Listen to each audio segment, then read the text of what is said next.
पर्यावरण से जुड़े मसले पर सुप्रीम कोर्ट ने बड़ा फैसला सुनाया है।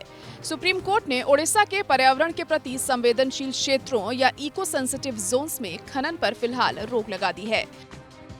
सर्वोच्च अदालत ने आदेश जारी करते हुए कहा कि इको सेंसिटिव जोन में खनन नहीं किया जा सकता। अगर सरकार ऐसा करना चाहती है तो उसे पहले राष्ट्रीय वन्यजीव बोर्ड की व्यापक वन्यजीव प्रबंधन योजना को लागू करना होगा। न्यायमूर्ति एल नागेश्वर राव और BR गवई की पीठ ने ओडिशा सरकार से कहा है कि राज्य को धारा 36A के तहत पारंपरिक हाथी गलियारे या ट्रेडिशनल एलिफेंट कॉरिडोर की घोषणा की प्रक्रिया भी जल्द पूरी करनी चाहिए। कोर्ट ने स्पष्ट तौर पर कहा है कि इन योजनाओं के लागू होने के बाद ही 97 खदानों के संचालन सहित दूसरी खनन गतिविधियों की अनुमति दी जाएगी।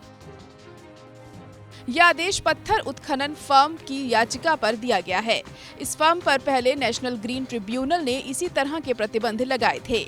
इसके बाद संस्था ने सुप्रीम कोर्ट का रुख किया था। यहाँ से भी इन्हें निराशा ही हाथ लगी। दरअसल कुल्हीड़ा वन्यजीव अभयारण्य बालासोर के पास खैरा तहसील में पत्थर की खदानों के संचालन के कारण होने वाले प्रभाव को कम करने के लिए एक व्यापक वन्यजीव प्रबंधन योजना प्रभागीय वन अधिकारी वन्यजीव प्रभाग बालासोर द्वारा तैयार किया गया था और इसे ओडिशा द्वारा अनुमोदित किया गया था। खैरा के तहसीलदार ने दीर्घकालीन पट्टे के लिए इच्छुक व्यक्तियों से आवेदन आमंत्रित करते हुए एक ज्ञापन जारी किया था। प्रोजेक्ट को जिला पर्यावरण प्रभाव आकलन प्राधिकरण द्वारा पर्यावरण मंजूरी दी गई थी। हालांकि NGT ने rural organisation for social empowerment द्वारा दायर एक याचिका पर निर्देश दिया था कि सिंपलीपल एलिफेंट कॉरिडोर के आसपास किसी भी खनन गतिविधि की अनुमति नहीं दी जाएगी।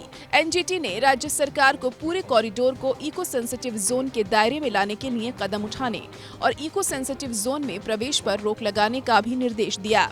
इस आदेश के खिलाफ पत्थर खदानों के पट्टाधारकों ने सुप्रीम कोर्ट में अपील की थी।